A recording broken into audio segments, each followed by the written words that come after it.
If you've ever wanted a gaming device that could run all sorts of systems, all the way from the 8-bit and 16-bit era, all the way to PS3, I think the Steam Deck OLED is the perfect contender for that. Recently, I got into some emulation on my Steam Deck, which I'd never done before, even though I've had my Steam Deck or Steam Deck LCD when I had that for over 2 years. But I never dabbled into emulation because I was a bit worried that I would ruin something. The process was actually super easy, especially with EmuDeck, and I've been having an absolute blast playing all sorts of games from different eras in gaming. Today, I just want to talk about some of my thoughts about the different systems that run on the Steam Deck OLED through emulation. And I also want to quickly show you guys how I've set all of this up. Anyway, without further ado, let's get right into it. Okay, starting briefly with the setup I've used in order to get all of the emulation set up on the Steam Deck with all these different systems. I've used EmuDeck like the majority of people. I was a bit worried going into this that I would mess up something and ruin my Steam Deck or something like that, because I'm not really good with setting up all those different emulators and then getting the ROMs, for example, and doing all that stuff to set it up in order to get it into a playable state. But with the use of EmuDeck, it really does all the hard work for you. All I had to do was source the game myself, and other than that, all the emulators were installed directly through EmuDeck, and all the controls have worked perfectly as well. I've used EmuDeck for everything related to emulation, and I haven't actually messed around with the main configurations, as the default settings have been absolutely perfect for my use case. Everything has worked out of the box, and when you add them through, for example, the Steam ROM manager, what it will do is make collections automatically within your own Steam library in gaming mode, which you will see now on screen with N64, GameCube, and all the different systems I have perfectly put into their own sections with all their different games that I've allocated or sourced for them. It is a very intuitive system, and EmuDeck has made this entire emulation process super easy. Although this video won't contain a tutorial for how to install EmuDeck and set up emulation on your Steam Deck, once I get accustomed to the system, maybe in a few weeks or so, I would definitely like to make a tutorial. But for now, I just wanted to show you guys the setup I've been using and how perfect EmuDeck is in order to do emulation on the Steam Deck. Okay, now getting into the actual substance of what I wanted to talk about during this video, we're going to start with the 8 to 16-bit era. What this is going to include is NES, SNES, and Sega Genesis. And I have one game from each system showcasing as I'm talking about the different systems. Of course, these systems are super lightweight, especially on the Steam Deck. What I ended up doing was using 4 watts of TDP in order to run these games. With that, you can get over 10 hours of battery life quite easily. And you could probably push it down to 3 watts and get even more battery out of this. All of these games run absolutely fantastically at 60 FPS with no hiccups at all due to the old nature of these games and the fact that all of them are 2D. Games like Contra, for example, on the NES run absolutely amazingly and work so well on the Steam Deck. Of course, these games were not developed for widescreen, so of course it's going to be in a square box on your Steam Deck. But something that's great about the Steam Deck, especially when it comes to emulation of these older systems that run in this aspect ratio, is the fact that it being 16 by 10 means that the screen is a little bit taller, which will give you a little more screen space when you're playing these older games, as you'll see on screen now. Something that I love that EmuDeck does for some of these retro systems is the bezels it adds on the side. So instead of just having black bars on either side of the screen, EmuDeck has filled that with different graphics. For example, the NES, or how it actually looked, we'll put it on the side, or the SNES, or the Sega Genesis. This gives it a little bit more flair, which makes it even better to play these systems on the Steam Deck. Everything runs so well, and the fact that EmuDeck sets all the controls for these systems up makes it super intuitive to play. The fact that EmuDeck sets up everything for you in terms of controls right out of the box, and that you don't have to actually tinker with anything in each individual game that you play, makes it a very refreshing experience when I try to play these older games on different systems, such as my computer, for example, where in the emulator you have to set up each individual control for the different games that you play. I think the Steam Deck will be absolutely perfect if you wanted to play these 8 to 16-bit era games such as I do, as I've never really experienced any of these games, and I really do want to experience them, and the Steam Deck is an absolutely fantastic way to do that, as it looks absolutely amazing here on the OLED screen, and all of the controls for these games work so well due to EmuDeck, even though the button layouts may be different to what we're used to for modern consoles, especially with the SNES and the NES. Overall, if you want to play those 8 to 16-bit era games on the Steam Deck, you're going to have an absolutely fantastic time, as they run extremely well as you'd expect them to do, with great battery life, over 10 hours or even 11 hours of battery life on certain games, and you get amazing controls through the use of EmuDeck when setting up these different games through these emulators through EmuDeck. So I'd highly recommend you to use the Steam Deck if you wanted to play these sorts of games.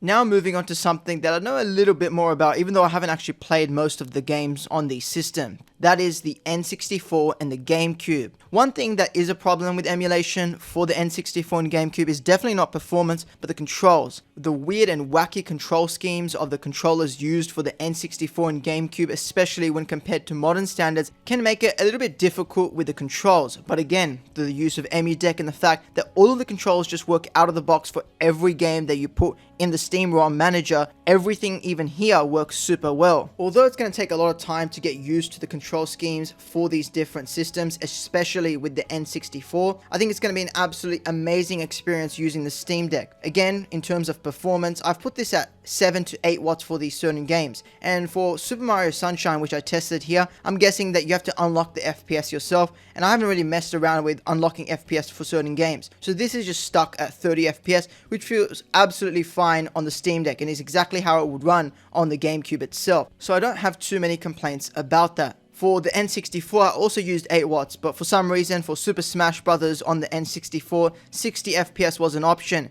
and it ran absolutely amazingly. Even though I put it at 7 to 8 watts, if you wanted to get absolutely stable performance with no hiccups at all, which I pretty much experienced with the N64 and Super Smash Bros., but if you wanted to up the ante even more, you could put it to 8 to 9 watts. But even then, you're going to get 7 to 8 hours of battery life with these 3D games that look absolutely amazing still on the N64 and GameCube. Yeah, sure, some of the games like Super Mario 64 and Ocarina of Time are very outdated by today's standards, but the charm of these older 3D games, the ones that started it all, is absolutely amazing to me, and it is really fascinating to play all of these games in the modern era. And again, with the Steam Deck OLED screens and the intuitive controls, these systems are an absolute blast on the Steam Deck, and I can't wait to play more of these games on the Steam Deck and finish some of the games that are on offer on the GameCube and the N64. So again, if you wanted to emulate these systems on the Steam Deck, it's going to work absolutely amazingly. You're going to get absolutely amazing battery life, amazing controls, even though these controller schemes are very different to what we're used to, but you're still going to have an absolutely great time with playing these systems on the Steam Deck.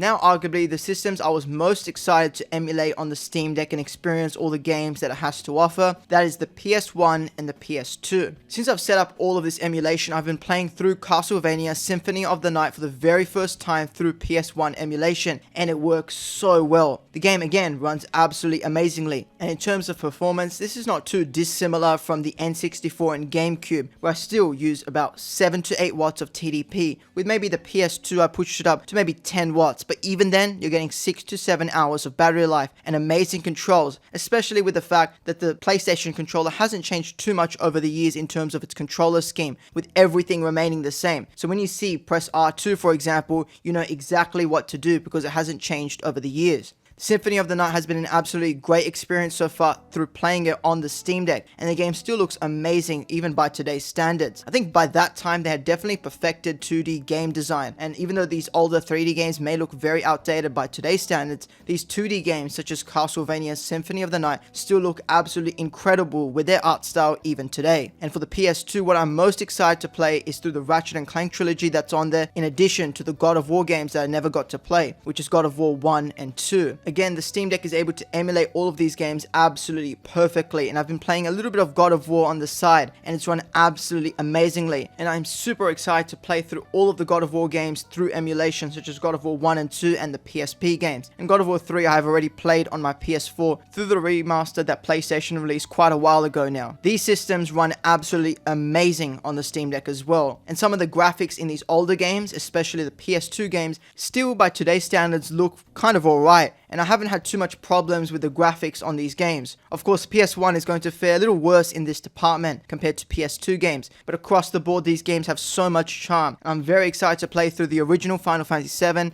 8, 9, and other games through PS1 and PS2 emulation, as there is so much that is stuck on the PS2, for example, that hasn't been ported or remastered in recent years. So if you wanted to play some of these older games like I did, such as God of War 1 and 2, and even the PSP games, the Steam Deck is definitely your go-to for that, as they run absolutely amazing on the Steam Deck and are a great experience all around. Now, if we're talking about the actual handheld systems that you can emulate on the Steam Deck, we're going to first start with the Game Boy Advance. I've never owned a Game Boy Advance or played any of the games, but there is a great library on here, and I'm super excited to play through all of these games. Again, the performance across the board for the DS, PSP and the GB are absolutely fantastic, as I've been able to set the TDP to just 6 watts, which is again going to get you over 10 hours of battery life, which is absolutely fantastic for the emulation of these older systems. For GBA, I've only played a little bit of this Kirby game that's on the screen now, and I've really been enjoying it. Although again, the controls are a little hard to get used to, but once I get over that hurdle, I know there's a lot of games that I'd love to play on the Game Boy Advance, such as the 3 Castlevania games that are on there as well. As for the PSP, I think out of all of these handheld systems that I'm going to be talking about, this runs the best on the Steam Deck due to the fact that it was running in a 16:9 resolution. So it's going to cover most of that 16:10 screen that is on the Steam Deck OLED or LCD. So here with the PSP, I was trying out GTA Vice Liberty Stories, which I remember playing on my PSP as a kid. I just wanted to revisit the game real quick using the Steam Deck, and man, the game still looks absolutely fantastic for a PSP game even today, and the game runs absolutely amazingly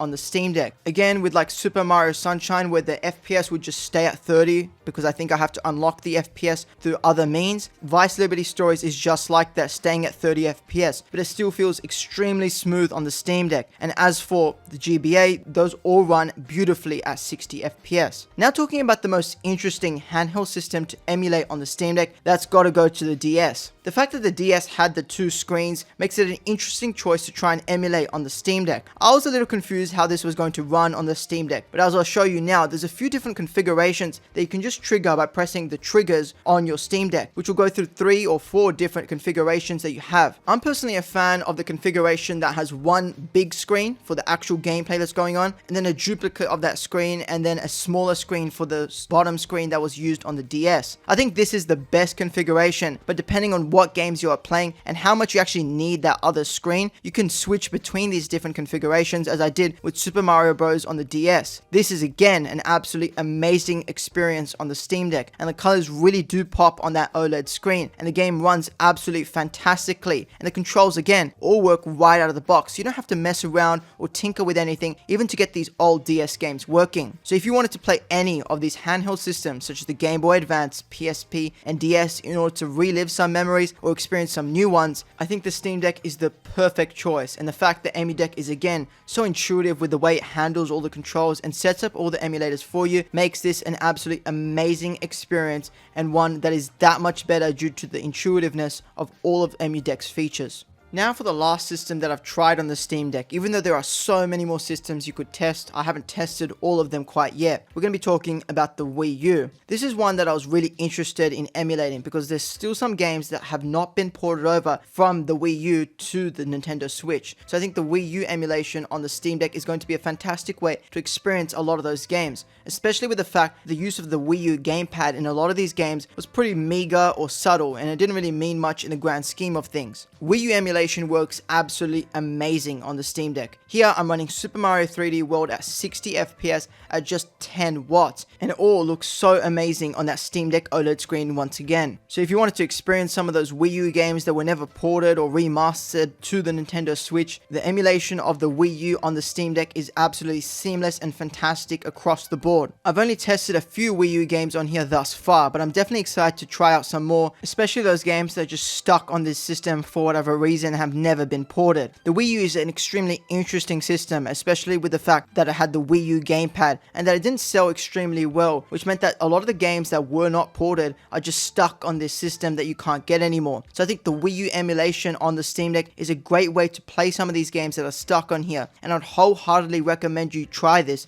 in order to try out some of these Wii U games that are still fantastic but are just stuck on this system that pretty much no one had. Even though I had a Wii U myself, I definitely have to say that some of the games that I've been experiencing through Wii U emulation on the Steam Deck have been a much greater experience than they actually were on the Wii U itself. And especially even when docking it up to the TV, it works absolutely amazingly, again with all of the controls and the fact that you can still play co-op games quite easily through Wii U emulation on the Steam Deck. And again, because a lot of these games are not that old, they look absolutely fantastic on that OLED screen, especially in a handheld format. Overall, the Steam Deck runs all of these Wii U games absolutely amazingly, and I would highly recommend you try out Wii U emulation on the Steam Deck if you wanted to play some of these Wii U games for yourself. And that pretty much wraps up all of my initial thoughts about emulation on the Steam Deck in 2024 after never trying it on the Steam Deck before this. All of these systems are absolutely incredible on the Steam Deck, and it is a great way to experience all of these systems and these games that are all stuck on these older systems for yourself. And if you've never played some of these games, I think the Steam Deck is a great gateway